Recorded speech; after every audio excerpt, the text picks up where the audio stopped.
right, let's hit the field. It is Saturday, June 7th, and the Yankees were squaring off against the Red Sox in Game 2 of a 3-game set. Very tough night for Ryan Yarborough on the mound, and the Yankees had their work cut out for them with Garrett Crochet on the mound for the Red Sox. My recap, your reactions coming up next. This is Pinstripe Territory. Just wanted to talk, that's all.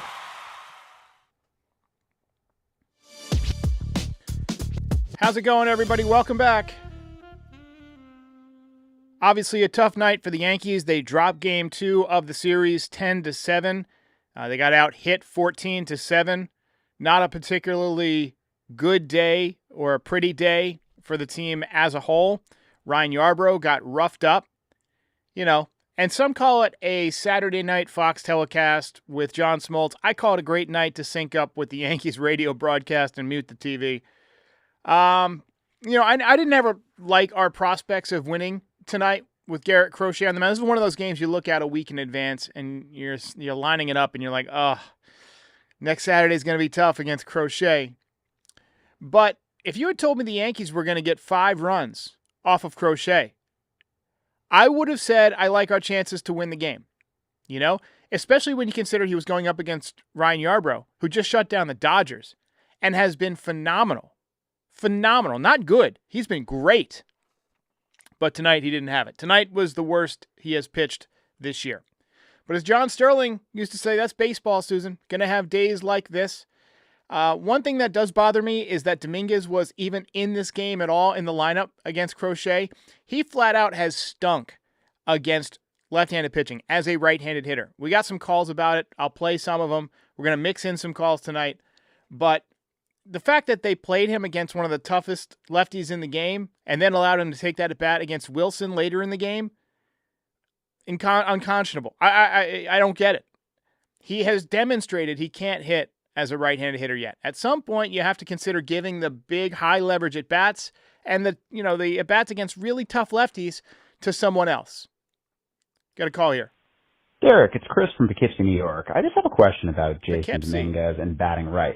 I understand he's a switch hitter. I understand they're really trying to work with him to get him to be better from the right side. But he went 0 for 4 tonight, and how much longer are we going to do this?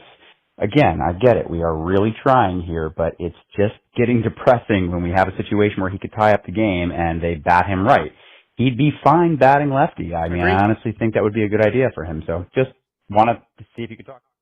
Yeah, at some point you got to pull the plug on him batting right-handed, at least in the big situations. Hopefully when Giancarlo Stanton comes back, that gives Boone a little bit more flexibility, and maybe teams will be a little less ready to throw all their lefties at us. But I got to say, I'm not encouraged by what we've seen from him as a right-handed hitter. Maybe he'll fix it one day, maybe he'll improve, but right now, I mean, you're in a pennant race, and he's struggling in big spots against lefties. A couple of super chats. Brian said, at least John Smoltz is happy. And the rowdy Ritzel says, Yarborough is not Aaron Small, and we need to stop pretending that Ian Hamilton is good. Had one good stretch and has regressed to the mean. Hamilton has really struggled, and he did not look good tonight at all, man. Look, I still feel like he's a useful pitcher, but I'm not sure I would have gone to him at that point in the game. We got another call about that from Melvin. Hey, Derek. Just watching the game right now. This is Melvin from Ohio.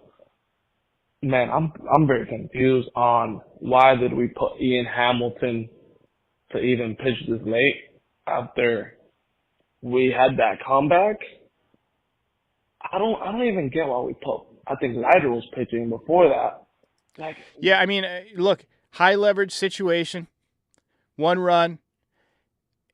I mean, I think at that point he was already warmed up. You got to commit to him. But, I would have preferred someone else in that situation. But, hey, on this day in 2008, on a happier note, the best game I ever went to in person.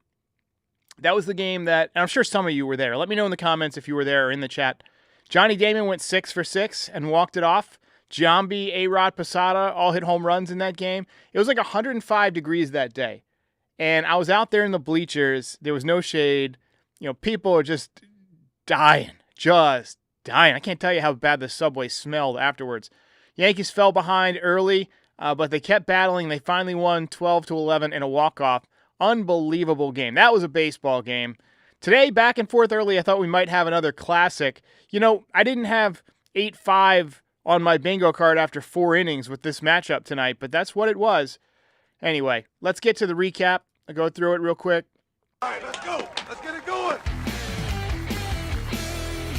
So, Red Sox did jump out to an early lead. You could tell that Yarborough was not as sharp as his last time out against the Dodgers. I love the infield single from Bellinger, the hustle in the second inning. He can really run when he smells a base hit. Ended up on second, and then he stole third base with 1 out. Narvaez behind the plate has a rifle for an arm.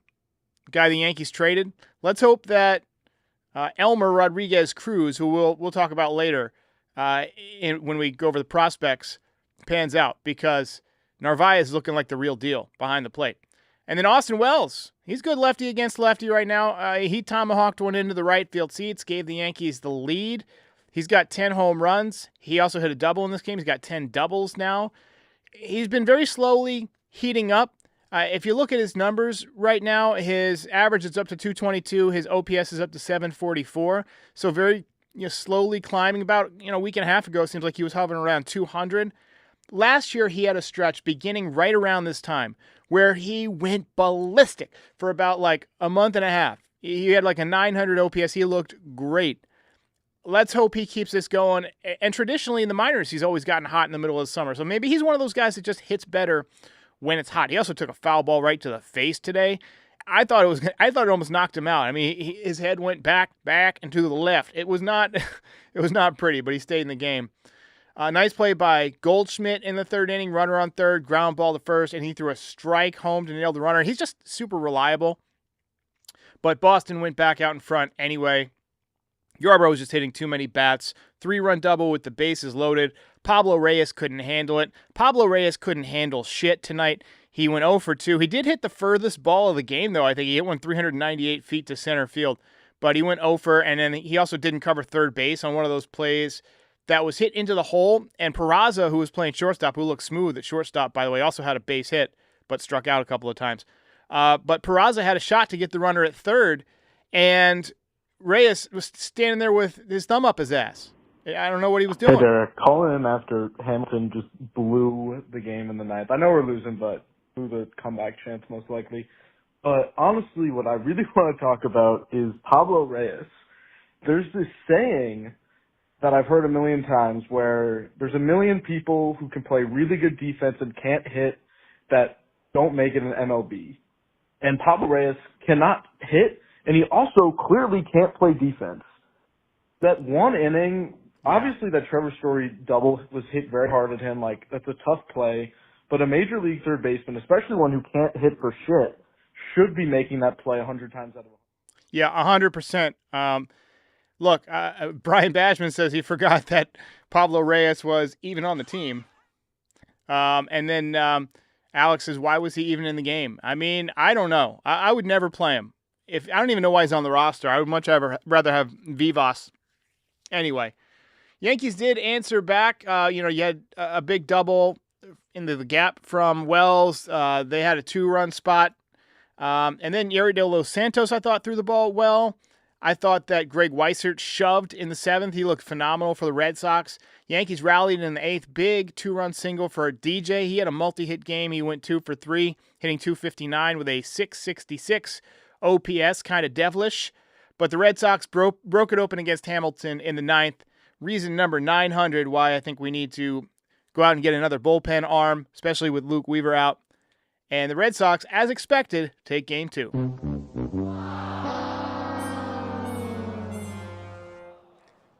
Referee says, do you think Boone is a good manager?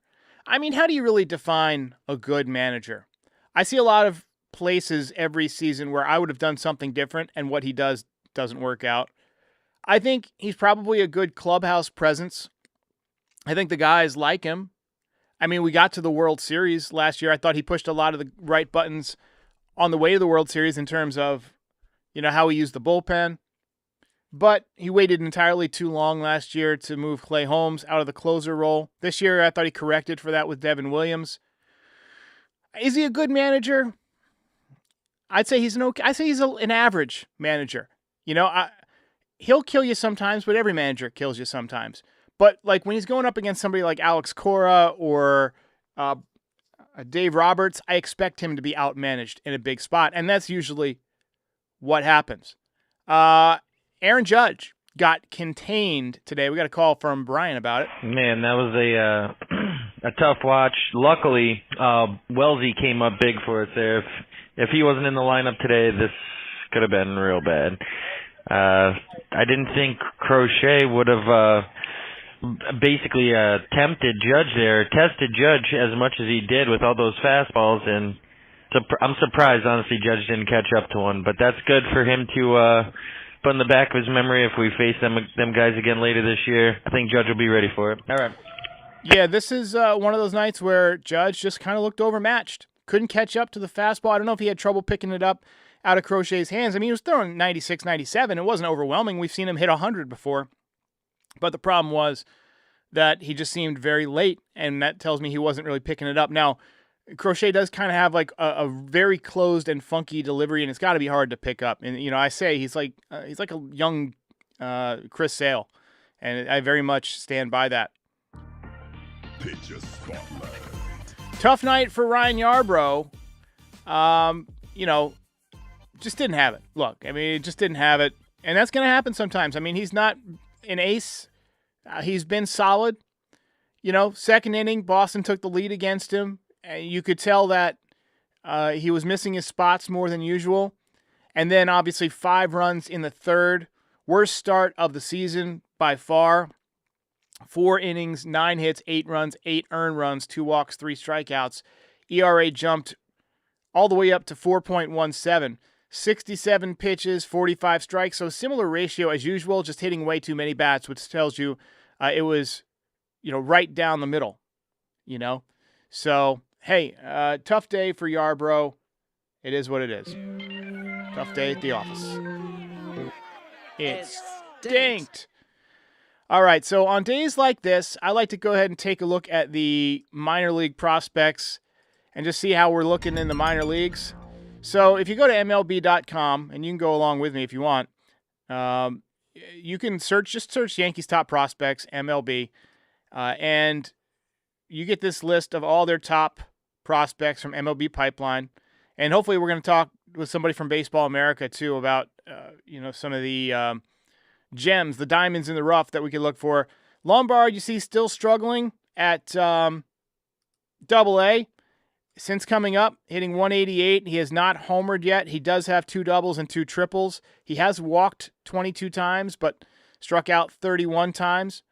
We got a super chat here from, looks like Brian Bashman, says Ryan Yarborough is like a Waffle House waffle. If it's good, you're grateful. If it's bad, well, what do you expect? I like it. Very true. Spencer Jones, 226 on the season at Double-A. Now, the other day, my guy Terrence caught some flack for saying that he's too old for the minor leagues when Judge was basically in the minor leagues at the same age. But I think what he meant was he's too old to be struggling this much at Double-A. 226 with 53 strikeouts in 115 at-bats. He does have 10 home runs, but again, that's just not good. That's just not good enough. That's too many strikeouts. Ben Hess, former number 1 pick from last year, 4-2 with a 4.05 ERA. He's made 8 starts at Hudson Valley, 40 innings, 59 strikeouts, and a 185 batting average against, and a 1.28 whip. So showing some solid numbers, but not as good as Bryce Cunningham, who is 5-1. He's made 7 starts. He's appeared in 8 games. He pitched in relief once. 1.93 ERA, 46 innings, 47 strikeouts, and a 202 average against, 0.96 whip. Roderick Arias, I'm starting to worry that this former top international prospect just might be a guy who can't hit. He's hitting 161 at Tampa. Last year he hit 233 at Tampa, so he repeated the level. He is still rather young. Excuse me. It's past my bedtime. And just struggling. 1 home run, 323 on base percentage, 573 OPS. Elmer Rodriguez Cruz. the guy that they got for Carlos Narvaez from the Red Sox, 10 starts so far at Hudson Valley, 2.95 ERA, 55 innings, 66 strikeouts, hitters batting just 176 against him, 1.05 whip. And then Chase Hampton obviously out for the season. Brock Selvage is back. He has made 4 starts now, and he is back up in Double-A. This is a guy that I have high hopes for. He's obviously missed some time with injury this year, but he came back on May 19th. And, overall, numbers are okay. 3.38 ERA in 4 starts, 10 2/3 innings. Too many walks, 9 walks, 10 strikeouts, but we saw him in spring. He looked really good. Henry Lalane still has not pitched. Cam Schlittler recently moved up to Scranton Wilkes-Barre. In his first start, he went 5 innings. He gave up 1 run, so pitching well. 5 innings, 2 hits, 1 run, 3 walks, 8 strikeouts, so striking out more than a hitter per inning. He is good. He is somebody that I would have confidence in if the Yankees had to hand the ball to him in a big spot. Some other guys to look in on. One guy that I was really interested in is Clayton Beeter. Now, he is coming back from an injury, but so far in 2025, 3.38 ERA in 13 1/3 innings. He does have 20 strikeouts, so he misses bats. And in his minor league career, 313 innings, 448 strikeouts. So continuing to miss bats. Griffin Herring, a guy you've heard a lot about. He's with Hudson Valley, 4-1 with a 1.24 ERA right now, 50 2/3 innings, 61 strikeouts, hitters hitting just 154. I think it's time for a promotion for that young man. Left-handed pitcher, looking very good. And Brando Mayea, this is a guy who was a top international signee and reason to be optimistic. Hitting 297, he's got 3 home runs. He has got a 373 on base percentage and an 873 OPS. And this is a very young guy. He's 19 years old playing in the rookie league. So, little look at the Yankees minor league system right now.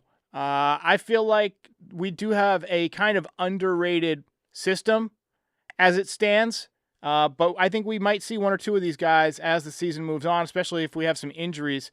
Cam Schlittler would be somebody to really watch out for. I think he's progressing fast. Would not shock me to see him get a start at some point. All right, quick word from Arena Club, then back with some final comment. FT fan by now, if you're buying, selling, trading, collecting cards, Arena Club is the spot. We've been talking about them all season long, but I do want to focus on the slab pack experience, Kratz, since you've been ripping some slab packs digitally. And what happens? I mean, as a kid, you wanted to rip open the packs. How can they do this digitally? Oh, baby. This is exciting. How the graphics come out and everything. And, oh, yeah, the card that you pull, you can actually get that, John, physically. So it's perfect. It's all in one place, and it's a super exciting experience. Yeah, they send that to you from the vault if you want it. But if you look at it and you're like, it's not the card for me, I want to sell back, go for it. You can do any of that on Arena Club, and you can acquire the best value for your money with those slab packs, transparent checklists, and Arena Club's Slab Safe program. Right now, you can get 20% off your first slab pack or card purchase by going to arenaclub.com/FAL and use code FAL. arenaclub.com/FAL. Use code FAL. Oops, we got the 2-person setup. Let me just go ahead and fix that real quick.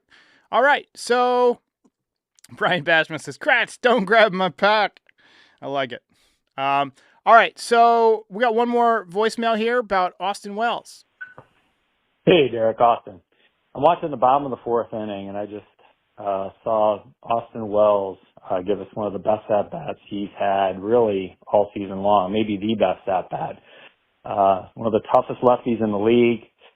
Gets a low strike call, didn't rattle him, followed off a pitch, and then took a couple of really, pretty good pitches, and then, hammers one into the left center field gap. I thought it was great. I thought that was a fantastic at-bat. I thought he really stayed in there well tonight against Crochet. Crochet, I think they said, had only given up like 7 or 8 or 9 hits against lefties all year. I mean, he's been dominating lefties. And then Austin Wells hits a home run, hits a double. So maybe he's getting ready to go on one of those hot streaks, reason to hope, reason to cross your fingers that, that's the silver lining, right? But Everybody go ahead and hit that like, hit that subscribe. We're approaching 70,000. We'll probably get there this year, hopefully before the trade deadline.